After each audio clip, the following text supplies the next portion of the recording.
નમસ્કાર વિદ્યાર્થી મિત્રો, એજ્યુટેકનો ચેનલમાં આપનું સ્વાગત છે. જ્ઞાન સાધના સ્કોલરશિપ પરીક્ષા માટેની આઈએમપી પ્રશ્નોની સિરીઝમાં આજે આપણે ધોરણ 8 વિષય સામાજિક વિજ્ઞાનમાં પ્રકરણ નંબર 10 ખનિજ અને ઉર્જા સંસાધન તેના ભાગ 4માં મહત્વના એમસીક્યુ પ્રકારના પ્રશ્નોનું સોલ્યુશન કરીશું. વિદ્યાર્થી મિત્રો, જ્ઞાન સાધના સ્કોલરશિપ પરીક્ષા માટેના ધોરણ 8ના વિષય સામાજિક વિજ્ઞાનના તમામ પ્રકરણના આઈએમપી પ્રશ્નોનું સોલ્યુશન તમે વિડીયોના ડિસ્ક્રિપ્શન બોક્સમાં આપેલી લિંક પરથી મેળવી શકશો. તો ચાલો શરૂ કરીએ આજનો વિડીયો.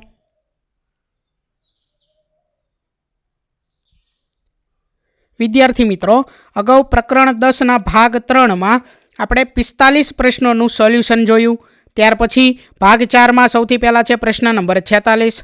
ભારતમાં કયું રાજ્ય બાયોગેસના ઉત્પાદનમાં પ્રથમ સ્થાન ધરાવે છે? વિકલ્પ એ ગુજરાત, વિકલ્પ બી બિહાર, વિકલ્પ સી ઉત્તર પ્રદેશ કે પછી વિકલ્પ ડી રાજસ્થાન.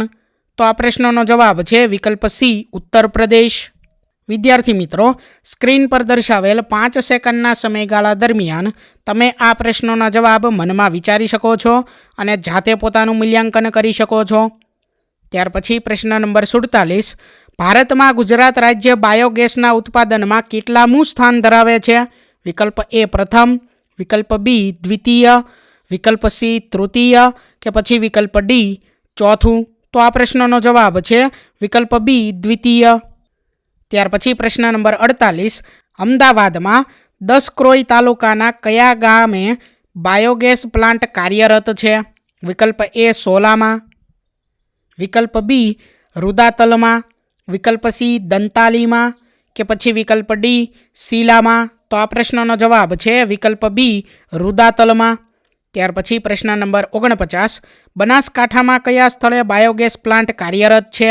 વિકલ્પ એ થરાદ, વિકલ્પ બી પાંથાવાડા, વિકલ્પ સી ડીસા કે પછી વિકલ્પ ડી દાંતીવાડા. તો આ પ્રશ્નનો જવાબ છે વિકલ્પ ડી દાંતીવાડા. ત્યાર પછી પ્રશ્ન નંબર 50. લોખંડમાંથી પોલાદ બનાવવા માટે મુખ્યત્વે કઈ ધાતુ વપરાય છે?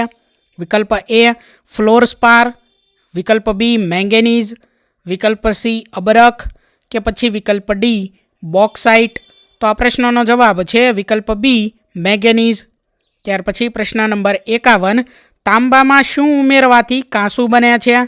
વિકલ્પ એ કલાઈ, વિકલ્પ બી લોખંડ, વિકલ્પ સી જસત કે પછી વિકલ્પ ડી મેંગેનીઝ.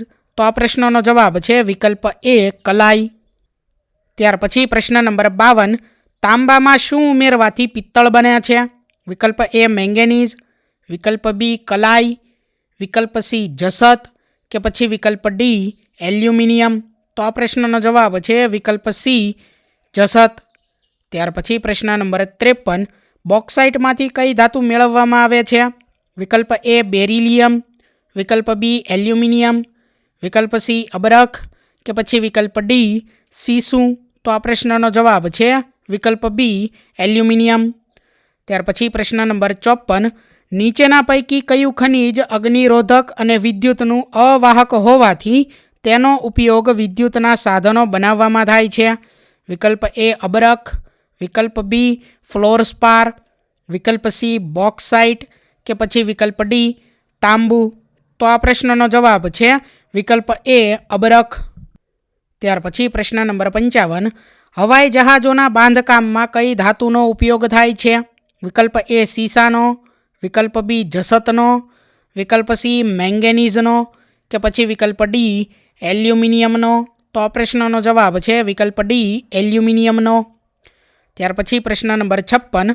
નીચેના પૈકી કયા ખનિજનો ઉપયોગ ધાતુ ગાળણ ઉદ્યોગમાં થાય છે? વિકલ્પ એ ચાંદીનો, વિકલ્પ બી બોક્સાઇટનો, વિકલ્પ સી ફ્લોરસ્પારનો કે પછી વિકલ્પ ડી મેંગેનીઝનો. તો આ પ્રશ્નનો જવાબ છે વિકલ્પ સી ફ્લોરસ્પારનો. ત્યાર પછી પ્રશ્ન નંબર 57. નીચેના પૈકી કયા ખનિજનો ઉપયોગ સિમેન્ટ ઉદ્યોગમાં થાય છે? વિકલ્પ એ મેંગેનીઝનો, વિકલ્પ બી ચૂનાના પથ્થરનો, વિકલ્પ સી લોખંડનો કે પછી વિકલ્પ ડી અબરખનો. તો આ પ્રશ્નનો જવાબ છે વિકલ્પ બી ચૂનાના પથ્થરનો. ત્યાર પછી પ્રશ્ન નંબર 58.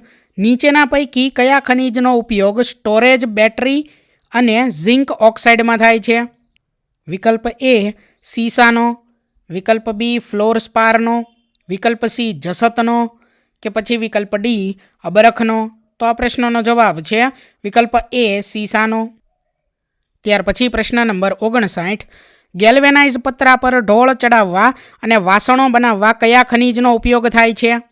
વિકલ્પ એ અબરખનો, વિકલ્પ બી સીસાનો, વિકલ્પ સી તાંબાનો કે પછી વિકલ્પ ડી જસતનો. તો આ પ્રશ્નનો જવાબ છે વિકલ્પ ડી જસતનો. ત્યાર પછી પ્રશ્ન નંબર 60. તાપ વિદ્યુતના ઉત્પાદનમાં બળતણ તરીકે કયા ખનિજનો ઉપયોગ થાય છે?